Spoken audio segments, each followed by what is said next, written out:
Hey everyone, it's Ivan with kitbadger.com, out here for another gear review, and today talking about some pretty cool stuff from Walter Sobchak Security, LLC. If you don't understand the reference to the name of the company, you're probably obviously not a golfer.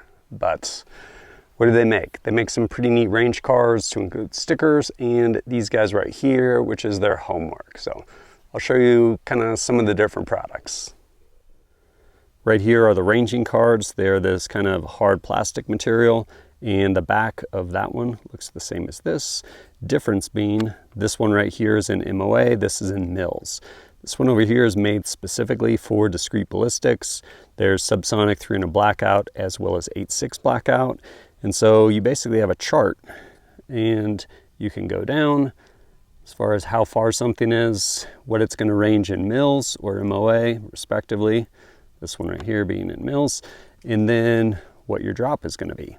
And so incredibly handy. And then over here we have two different stickers. This basically made to put on your stock. This one right here you can fill in with your data, mils, yards, 100 all the way up to 1,000. And then again, stuff we were looking at over here as far as what something mils out. You basically have that chart built in here too, quick reference. And then also this quick reference if you want to go that route. And then one of my favorite things is these guys right here, which is the homework. And a couple different flavors. One, the green one going out to 1250. The yellow one goes out to 850. And then the homework, again, made for subsonic, basically going in 25-yard increments out to 350. If you actually range estimate, I think these things are amazing. They're giving you average height of all these things to include things that largely just don't change, like how tall a license plate is. And then over here, you find it very quickly tells you based on however many mils it is in your reticle, or you can do MOA, how far it is. Really handy if that's something you do and you're not just ranging something. This I actually really like because this is a sticker, can go on your stock, and you can fill in your data for all these respective distances, yard lines, and it also gives you this chart here. So maybe you're generally going to use a laser rangefinder, figure that out, but still you have this reference here. If you want to use it, again, just stick that thing on your stock. Pretty handy. As far as ones I've used the most, honestly, it's the homework. Given time and opportunity, absolutely all day long, I will use a laser rangefinder, then use a ballistic app, dial to exactly the precise come up to get the hit I'm looking for. Don't always get that time and opportunity. That is why I actually love these things. These are amazing. I've used them a number of different scenarios, to include actually these right here on my MiniFix in 6 arc. I was shooting in the NRL Hunter series. There's a lot of things you need to do in a 4-minute part-time, to include just find your targets and then range them, all this other stuff. And if you have something where you can actually spot, range, get a ballistic solution all in one, like say some range finding binos, which are amazing. Honestly, outside of a lot of people's price point, myself included right now, this will save you because it allows you, or using a rangefinder, you can find your target, get your range, take that information over to this and make it work. And rarely was it like, oh, that's 550 yards. Maybe it'd be like 565 or whatever it was, but this would give me, I'd basically look at what was below it, what was above it, and do my best swag, statistical wild ass guess, dial that, and largely get my hits, like as long as I was doing my part. And being able to have that really quick reference right on the inside of your scope cap, huge. And I actually really like this one.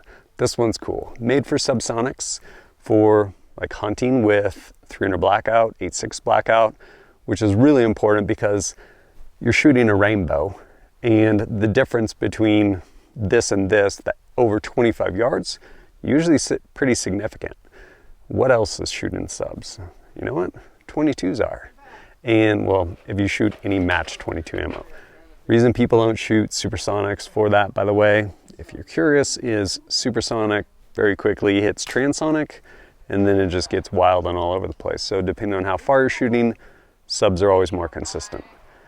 I digress. So being able to use these, whether it's shooting like an NRL 22 match or something like that, where I'm just like, oh, cool, we'll come up this, or I'll hold higher this, whatever it may be, at a glance, really handy, or actually out squirrel hunting.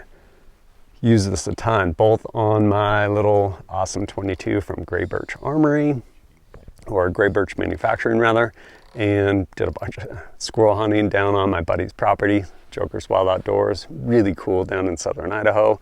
And then also use this to good effect using this amazing air gun. Thing is so cool. And yeah, that thing is amazing. But again, it drops because you're shooting a subsonic 22 projectile. And so being able to have that quick reference rather than diving into a ballistic app every single time. And again, I'm not saying the difference in those 25 yards isn't significant, but it's giving you enough information to do a really good job as far as range or estimating what that come up is in mils. And yeah, these things are cool.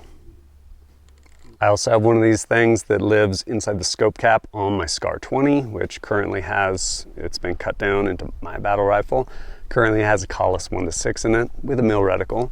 And I was looking at it, target was like 810, 812. I'm like, okay, 800, this might come up. Just holding, I'm not dialing this optic, holding inside the reticle, basically the bottom stadia line. And yeah, getting my hits more than misses. Pretty cool being able to have that quick reference though. All of these things are handy. It really comes down to what you want to use. For me personally, these are the ticket. Are there limitations? Yes, and it's not in these. The biggest limitation I've found is actually finding decent scope caps. I'll link to the ones that I've been using, I've been pretty pleased with. The biggest thing is getting the one that actually fits your scope. I say that because I got one, I'm like, it's kind of right on the edge. I went tighter rather than looser. Should have just gone looser, and it ended up splitting a little on the top on my 6-ARC gun, that setup. But yeah, if you have decent scope caps that will actually hold these, again, a lot of them out there are garbage. Scope caps break all the time, but if you do, these things are pretty money. Not to mention, if you want, you can of course just put them on your stock, maybe put a piece to keep them from getting torn up, put a piece of like packaging tape over it or something like that. Some of you are like, I already just print that out on my computer. That's cool, man. And if you do that and that works for you, awesome. Price wise, pretty inexpensive. I think these are like $7 or $8 for like a pack of them. And if you want like the whole, obviously you're not a golfer kit to include with a calculator, a bunch of other stuff, I think it's like around $55 and you get basically a giant bag of all the goodies. Overall though, for the type of shooting I've been doing, these things are pretty cool. I definitely like having them because you don't always get that time and opportunity, but there'll be links down below if you want to check it out. And as always, thanks for joining us at kitbadger.com. Look forward to seeing you next time.